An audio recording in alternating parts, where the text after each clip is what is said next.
Good morning. It's 9 o'clock on Wednesday morning, and here I am with Norma Talks. And if you've been following what's been going on, I've been going through the Higher Arcana of the Tarot. Now, last week we ended up on Temperance. It was the second set of seven, and everything. And it's like you've got a balance. You're ready to go. But if you look very closely at the pathway, and I'll see if you can see it, it's got a couple, whoops, wrong way. It's got a couple of little gaps in it, in the pathway there leading to the sun. And that's because the learning never stops, actually. But anyway, so where do you start? I was just re-looking at my book I wrote, Exploring the Patterns of the Tarot, where I began to put all this together many years ago. I think in 87, I think it was when I published it first. Now, so you go from this where you're feeling really good, like you figured it out. You've gone, like the card before that is the death symbol. So you've gone through, you've left the past behind, you've gone through everything. So why are we sitting here then looking at the devil as number 15? And I'll tell you why. It's because when we allow emotions to govern, we are tied up. And in this particular, every deck's a little bit different. And in this one, just a second, I've got to rearrange something here. These chains around here are tied to this. When I just want to go is like when I'm doing my transformational work, one of the categories I look at is the balance between the mental and the emotional. Because if you don't have balance, then very often you're either too mental, and that's almost the same as this. You're just caught up with whatever is going on with your mind, but actually in particular, emotions. Trouble is, you'll think you're right. You'll think you have a sense of righteousness, like this is the way it is. This is how it's supposed to be. And that is one of the things that will tie you up and you won't progress. And that's why I love, I'll show you this symbol again, because what I love about this around the necks, the chains are quite large. So you actually can take them off with your hands. And another little thing to look at too, if you haven't noticed, the tails are the same things that are in the lovers, and I don't have the lover symbols out here. It's like, so in other words, those things that we grapple with, if we're going to rise above, in a way, rise above them, we've got to understand them. But the one thing I love about life and what I've learned through this is no matter what's happening and going on, the tower, which means outside forces, are going to come along, totally blow everything apart. Now, again, I'm going to throw this a little closer for those that don't have the Rider-Waite tarot deck. You've got two people falling here. Hang on. I'm a little, obviously my eyes are not working right this morning. Now, there's two people.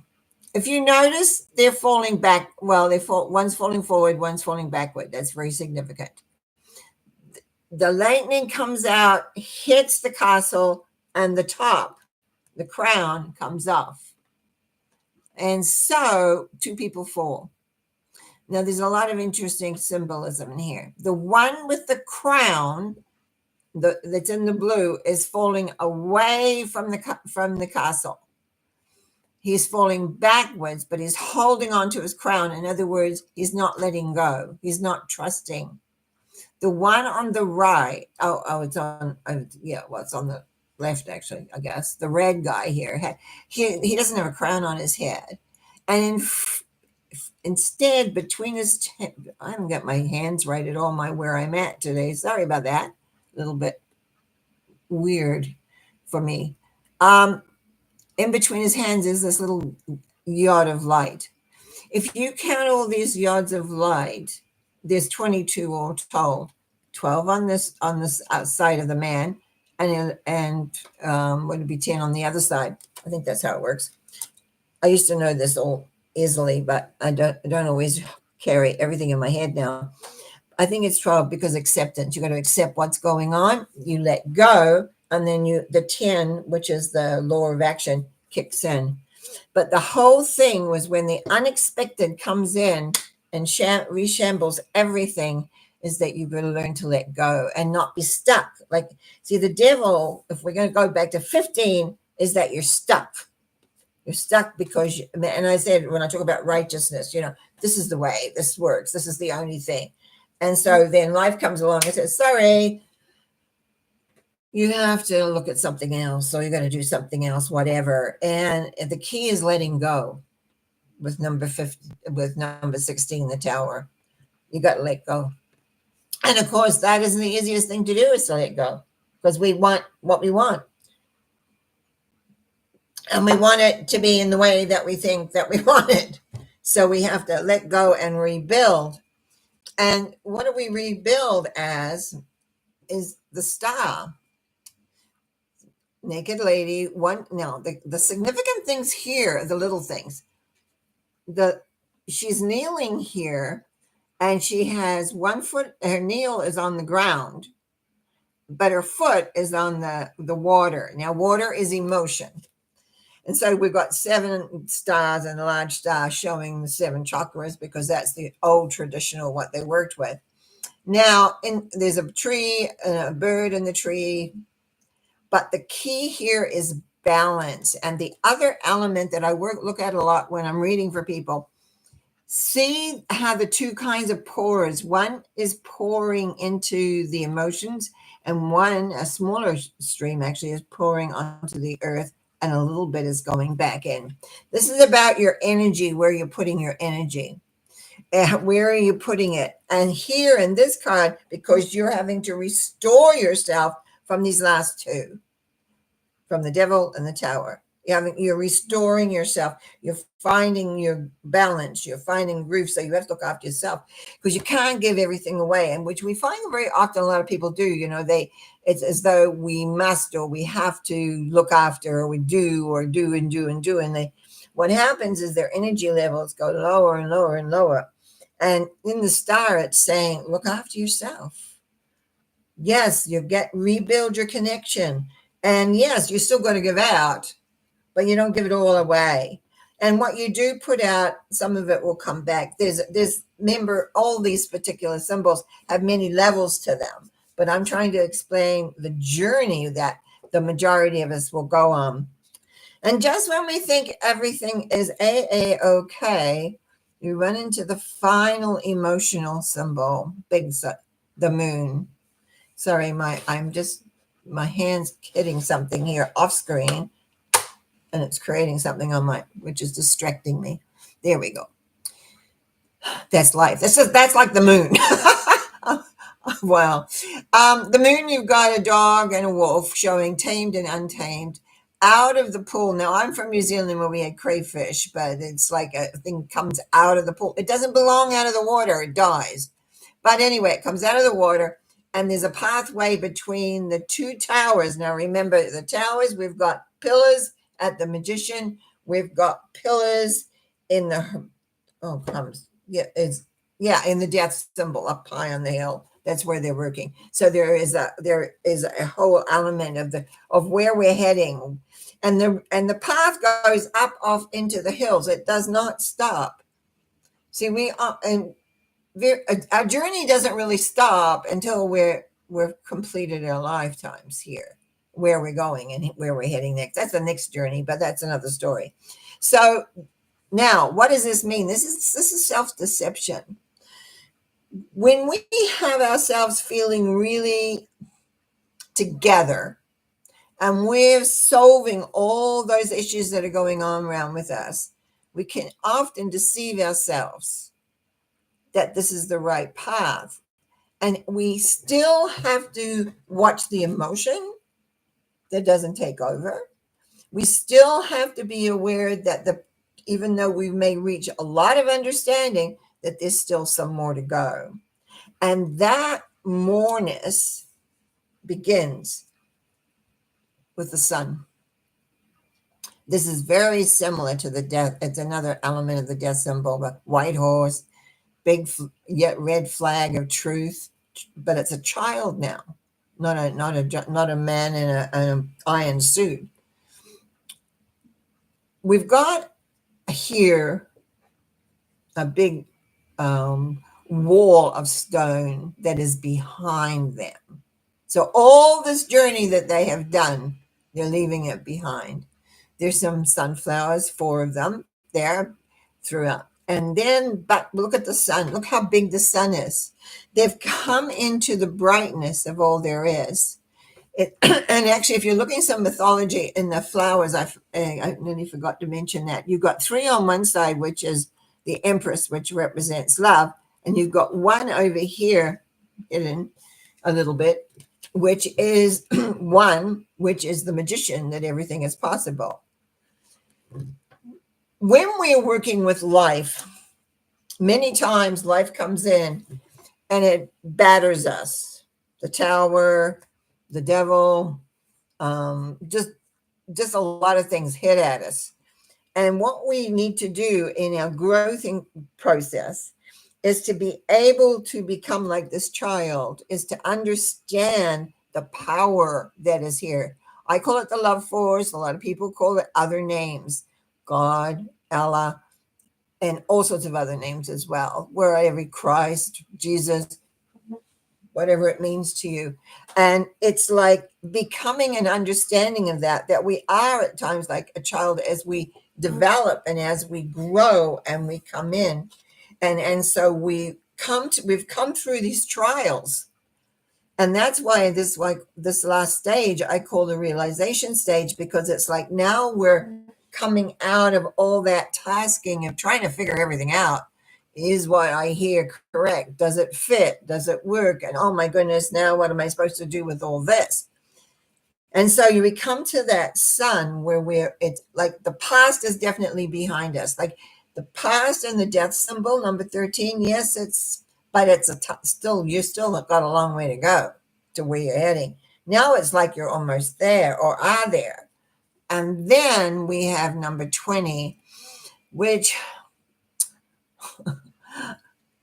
so you got 3 people, which is a man, woman, and child coming out of coffins, celebrating the horn, Gabriel's horn being blasted. There's 7 blasts down here, little line showing that it's blasting out.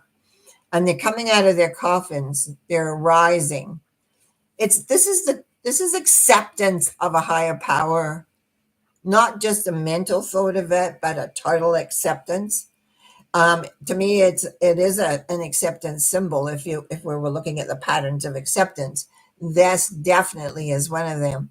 Well, it's the major one actually, because it's like we embrace, no matter what's going on, we embrace the knowledge, we embrace what we've come to understand and learn. And within that understanding and learning, we now come to the world. If you remember that the Wheel of Fortune, number 10, they had the 4 fixed signs in the corners with books, and that's because they're learning. Now we've got 4 fixed signs, no books. So there's an understanding here. The laurel wreath of victory, which is in number 7, the chariot, as he begins to proceed out with what he's learned. And so now it's encases that, and you've got this lovely lady with the purple from the Lovers angel around her, and she's got the wands, which was in the magician right at the beginning. He's got a wand saying all things are possible, because he's bringing down the energy into this life, into this time. And now there's total balance, total awareness, total sense of being of where we are. But if you look at her dancing, or her legs actually, because she's dancing here, but their legs are very much like the hanged man. So you got a lot of the other symbolism, like the purple scarf from the Lovers, the angel, the legs from the hangman, which is acceptance, the wand from the magician saying yes, that now that it's balance. Oh, this is about balance and knowledge and balance. Now, what do you do with that? because that's 7. Now we come to the Fool. Now, in my books and in my teaching, I always place the Fool at the end. And why do I do that? Because if you were to put this all out, this symbol of the Fool, which is absolute faith, because who in their right mind is going to walk off the end of a cliff? Walks back through every symbol. Because you would not do this journey step by step, there's 22 symbols, if you didn't have faith. And that's what the Fool represents, is to completing any motion with faith. Because he's going to jump off the hill. It's got a little dog, the world, yapping at you. Don't do that. Don't do that. Are you crazy? Yes. Carries the rose, which is on the death flag. He's got the staff from the hermit. He's got a beautiful plume from the which is the, well, actually, is it, no, well, he's got the feather from the sun as well on his laurel wreath of victory helmet. And he's carrying the staff that I was looking at, the staff from the hermit on his shoulder, with a bag that has a big, I've never quite figured out what that is. It could be a rose, which means, again, aspiration. And the little dog down here barking away, that's the world barking at you, like, what are you doing? What are you doing? You have an idea and you tell your friends, and then some friends will support and a lot don't support.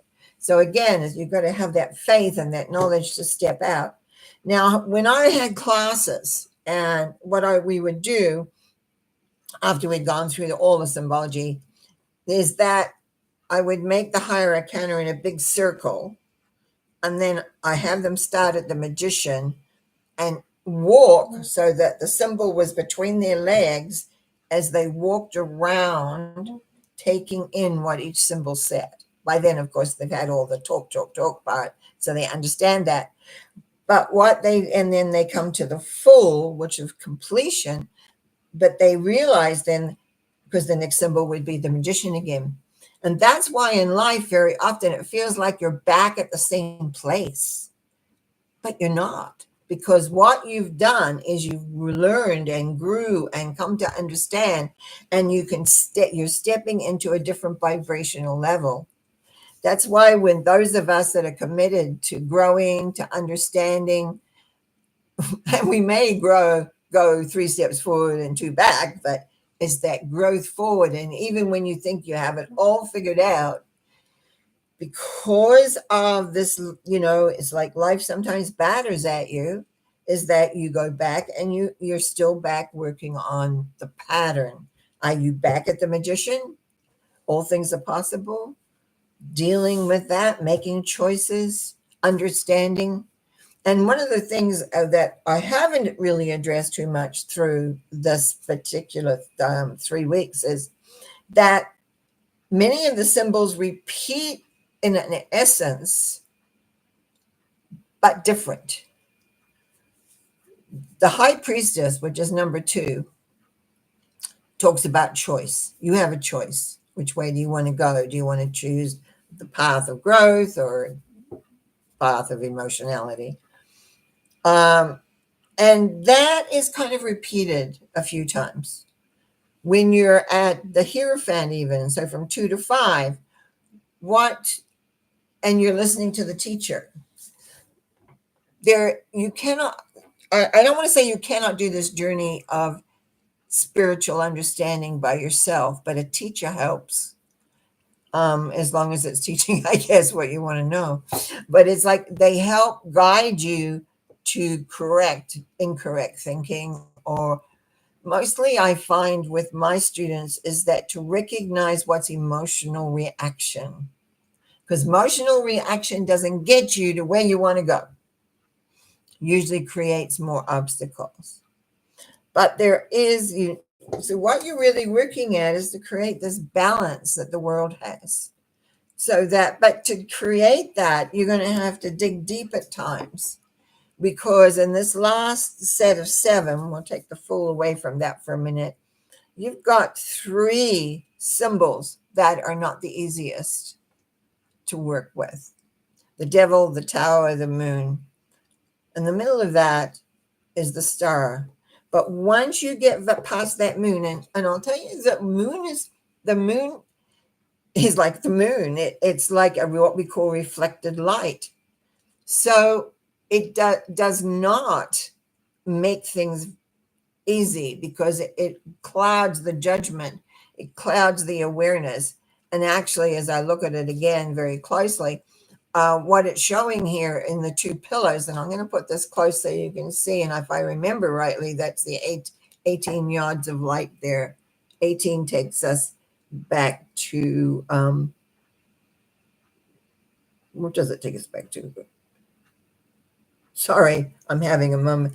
Oh, this one takes us back to, where am I can't see it. And so it's like we always have to watch our emotionality. What's it leading us to? What is it bringing us to? Are we really being honest with ourselves? What are we looking for? Are we looking for the highest and best of our actions? Are we looking for the highest and best for our response to other people? Are we doing the best we can? Are we looking for grandeur? What are we looking for? What are we wanting? So there's many aspects when you begin. After you've actually, it's not so much your beginning. In the beginning, there's all this learning that goes on. And those are the early steps. And for those of you that have tarot looking at this way, is really to take a good look at where you think you are on that path. Where do you fit in? Where do you go? How are you working with that? I was thinking and looking at that, and for many years now, I've been like the Hierophant, teaching others, leading others. And if you remember back on the 5, the Hierophant, which is sitting with the things, is teaching to what they call prelates, or two people learning, one dressed in roses and one dressed in the sorry, my brain is it's actually, I'm more tongue tied than anything this morning, but it's like they have two prelates, roses and lilies, roses of desire, lilies of pure thought. And they're learning the keys of life, how to make the life work as possible. I do a lot of that through my card readings, through my transformation work. I'm still doing a lot more now with deep subconscious work. But it's a journey. And then when you have basic tools, you begin to move forward into how does that work? It's like getting the edges rubbed off in a bit, because you will make mistakes. And that's where what people call the ego, which I feel is the defense mechanism, because we don't want to be wrong. We don't want to admit that we don't do everything right. That's why when my voice is getting dry here, I will admit it. Where at one time I would feel very embarrassed if I wasn't perfect. I've learned that there's not much I can do about it. It's like all I can do is apologize and carry on. But that's life. That's life, is in the learning element of where you're heading and where you're going. That's why I love the tarot for that. I love this particular deck because it was drawn by a woman, so I have to be aware of that. But it's talks about life. They were members of the Golden Dawn. They took their knowledge of what humanity is like, how human nature works, and the direction of where they work, and they put it all in these 78 cards. Which I was just looking actually at a lot of my decks that I have collected over the years, which I did in the early years. I collected them, and I've got a lot of them, which somebody's going to have to do something with them, I guess, when I'm no longer here. But there's a lot of different decks. And I said to my son the other day, a couple of months ago, you need to sell these after. I don't have the time or the energy to do that right now, to, figure out where to sell them, but they're there. So so other people can enjoy all sorts of different kinds. There's many from way back I've got some really old decks, like bloody from a lot of years ago. But anyway, to me, this is a tool. We all need tools of life, and I still use my tool when I'm in a crunch, when I want to make a decision and I'm not sure. Often I have other ways of accessing the decisions I need to make. But if I'm not sure, I'll come and take a look and see what the tarot will tell me, because it hasn't ever really led me astray. The issue is being I didn't listen. The issue is being I wouldn't listen because I would get stubborn about something I wanted to do. But the more I let go of my way and listen to the larger way, I have found things work easier. When it's more I've handed over my need to control, the easier life has been for me. There was a time when I was really nervous because I was learning a lot, but it was like I got, oh, we got to do it this way or that way. And then sometimes that didn't always work, because life works with you, and you need to be, I was going to say malleable, but it's not really malleable, flexible, to watch the signs, to listen to yourself. If you're going into something and you're not feeling comfortable, is it comfortable because you're just not trusting yourself? Or is it saying, no, no, no, this is not what you do? It's learning those signs, because life will always show you and tell you exactly what is happening and exactly what is going on for you. You are the master of your own destiny.